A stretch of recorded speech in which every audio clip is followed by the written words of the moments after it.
Salam sejahtera bagi kita semua. Sebelum kita mendengar firman Tuhan, mari berdoa. Terpujilah Tuhan yang selalu mau membimbing dan mengarahkan kami dalam perjalanan hidup ini. Karena itu bukalah hati dan pikiran kami teranglah dengan Roh Kudus-Mu, agar kami mengerti firman-Mu dan melakukannya dalam Yesus Kristus. Amin. Hari ini kita akan membaca yang tertulis dalam 1 Petrus 5 ayat 6 sampai 11 firman Tuhan. Karena itu rendahkanlah dirimu di bawah tangan Tuhan yang kuat, supaya kamu ditinggikannya pada waktunya. Serahkanlah segala kekhawatiranmu kepadanya, sebab Ia memelihara kamu.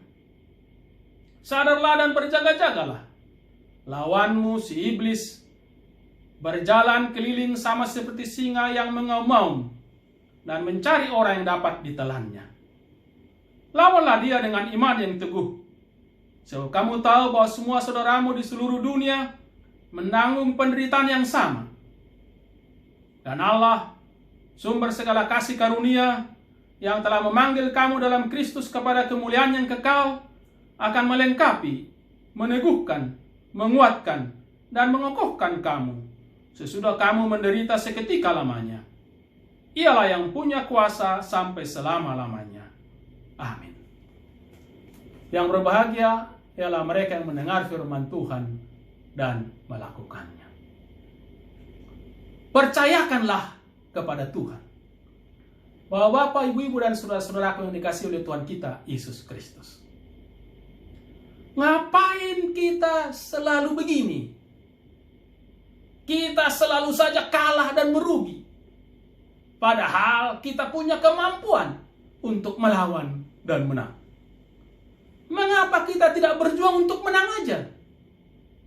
Kita punya kekuatan. Jangan kita biarkan mereka saja yang berbuat sesukanya tanpa aturan. Sementara kita harus selalu sesuai dengan aturan. Sekali-sekali kita langgar aja. Dan bila perlu, kita tiru dan ikut seperti yang mereka perbuat. Kita seperti dibodoh-bodohin mereka aja.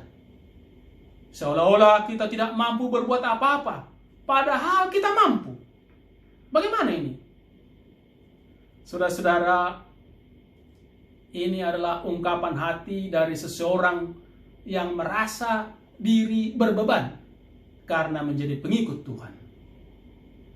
Ia memang menunjukkan ketaatannya kepada Tuhan. Dan karena itu dia merasa tak mendapat apa yang seharusnya didapat. Malahan menurut dia jadi rugi. Dia ingin bertindak meniru orang lain yang tidak percaya itu, supaya mendapatkan apa yang diinginkan.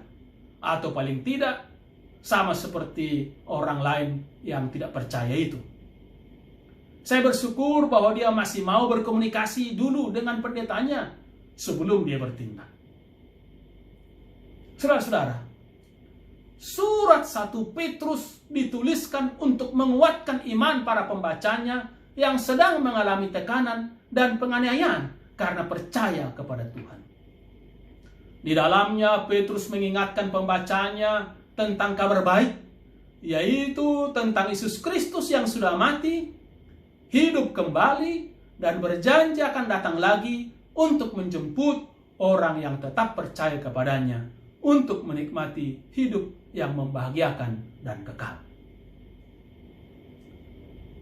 Karena itu diharapkan agar bersedia dan rela menderita, dan yakin bahwa penderitaan itu merupakan ujian. Kalau betul-betul percaya, akan beroleh balasan dari Tuhan kelak. Karena itu diharapkan agar terus menjadi pengikut Tuhan. Saudara-saudara, Petrus yang menulis surat ini adalah salah seorang yang menyaksikan langsung kematian dan kabar kebangkitan Yesus. Ia juga adalah salah satu dari 3 orang yang menyaksikan Yesus dimuliakan. Tetapi saat menulis suratnya, dia menyebut sebagai teman dari penatua. Itu karena dia mau menunjukkan kerendahan hatinya. Ia tidak mau menyombongkan diri sebagai orang yang penting, melainkan hanya sebagai hamba yang memang mau melayani bagi pekerjaan Tuhan. Sebab memang menjadi pelayan adalah kesempatan untuk berbuat baik bagi pekerjaan Tuhan. Maka Petrus tidak menganggap dirinya hebat. Dia merasa hanya sebagai manusia biasa, sama seperti yang lainnya. Petrus mau meyakinkan pembacanya bahwa Tuhan yang kita percayai itu adalah Tuhan yang berkuasa, bahkan maha kuasa. Ia tidak dapat dikalahkan oleh musuh-musuhnya. Ia terbukti menang, termasuk dalam hal kematian di mana ia bangkit. Tuhan yang berkuasa atas segala sesuatu itu juga adalah Tuhan yang setia. Ia setia pada janjinya yang menjanjikan akan memberi apa yang perlu bagi kita. Makanya, jangan kita pernah ragu dan khawatir akan penyertaan dan pertolongannya, perlindungannya. Memang dalam kehidupan ini banyak hal yang terjadi tidak seperti yang kita harapkan. Seperti yang disebutkan tadi itu. Bahkan banyak yang mengecewakan. Tetapi kita tidak boleh lengah. Lalu kita mau meninggalkan Tuhan dan meniru perbuatan orang-orang jahat, orang-orang yang tidak percaya itu.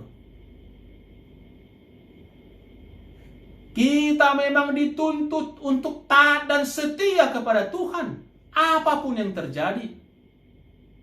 Itu bukan berarti karena kita tidak mampu. Apalagi jangan menduga Tuhan tidak mampu memberi kemenangan bagi kita. Bukan Tuhan tidak mampu mengalahkan dan membinasakan mereka yang menentangnya dalam kehidupan di dunia ini. Tidak. Tuhan mampu. Namun dia sepertinya membiarkan apa yang terjadi dengan harapan bahwa orang yang menentangnya itu sadar dan bertobat, serta kembali ke jalan yang benar agar beroleh keselamatan yang kekal. Yang pasti, Tuhan selalu mempedulikan kita semua yang percaya kepadanya. Bahkan kita dipelihara bagikan biji matanya. Ia tidak mungkin membiarkan kita binasa. Bayangkan biji mata. Tidak mungkin membiarkan kita hidup dalam penderitaan terus-menerus. Sesungguhnya Tuhan selalu ingin kita menikmati kebahagiaan dalam kehidupan ini. Bahkan dia merancang kebahagiaan itu bagi kita. Rancangannya adalah rancangan damai sejahtera. Itu harus selalu kita ingat. Tuhan ingin kita bahagia selalu. Karena itu, bila kenyataannya kita mengalami penderitaan dan menuntut kita untuk sabar dan tabah, maka mari kita serahkan segala kekhawatiran kita, segala penderitaan kita, segala ketakutan kita, dan berbagai hal yang menggelisahkan kita hanya kepadanya. Dia peduli dengan kita semua. Dia selalu memperhatikan kita semuanya. Mari kita terus datang dan memohon pertolongannya. Dia selalu sedia menerima kita hadir dalam pelukan kasih-Nya. Jadi, jika kita mengalami hal-hal yang tidak kita harapkan, datang dan serahkanlah diri kepada Dia. Ketika banyak hal yang terjadi di sekitar kita, dalam kehidupan kita, hal-hal yang menyedihkan, hal yang menyusahkan, hal yang menggelisahkan kita, maka mari kita datang kepadanya. Dia mampu menolong kita dan mampu memberikan kemenangan bagi kita. Tetapi kita diminta untuk sabar. Juga harus rendah hati dan tidak sombong. Kita hanya patut mengandalkan Dia, bukan kekuatan dan kemampuan kita. Bila kita mengandalkan Tuhan, Dia mampu memenangkan dan memberikan yang baik bagi kita. Jadi, Tidak perlu kita yang maju, melainkan membiarkan Tuhan yang bertindak. Jangan kita yang mendahului tindakan Tuhan, tapi biarkan Tuhan yang bertindak. Jangan kita seolah-olah yang membela Tuhan. Dia tidak perlu dibela. Sebaliknya, Dia yang selalu sedia membela kita dan menolong kita. Sebab yang pasti, Tuhan ingin kita semua bahagia. Terpujilah Tuhan. Amin. Mari kita berdoa. Terima kasih atas firman-Mu, kiranya mengarahkan kami menjalani hidup yang penuh dengan tantangan, penuh dengan hambatan, penuh dengan persoalan di dunia ini. Berilah kekuatan dan kemampuan bagi kami, sehingga tak bertahan berjalan dalam jalan-Mu. Jangan biarkan godaan yang lain, karena perbuatan jahat yang lain membuat kami meninggalkan Tuhan. Tapi biarlah kami tetap sabar dan tabah, karena Tuhan pada saatnya memberi kemenangan. Kami berdoa untuk mereka yang mulai ragu akan kuasa-Mu, penyertaan perlindungan-Mu, supaya mereka dikuatkan sehingga tak berjalan dalam jalan-Mu. Kami berdoa juga untuk mereka yang melakukan perbuatan jahat, perbuatan curang, perbuatan yang menyakiti sesama, yang menentang kehendak Tuhan, supaya kiranya mereka sadar. Pakailah gereja untuk selalu membina umat-Mu, sehingga umat-Mu menjadi kesaksian yang baik di tengah dunia ini. Terima kasih Tuhan. Kami serahkan hidup kami ke dalam tangan-Mu. Dalam Yesus Kristus kami berdoa. Amin.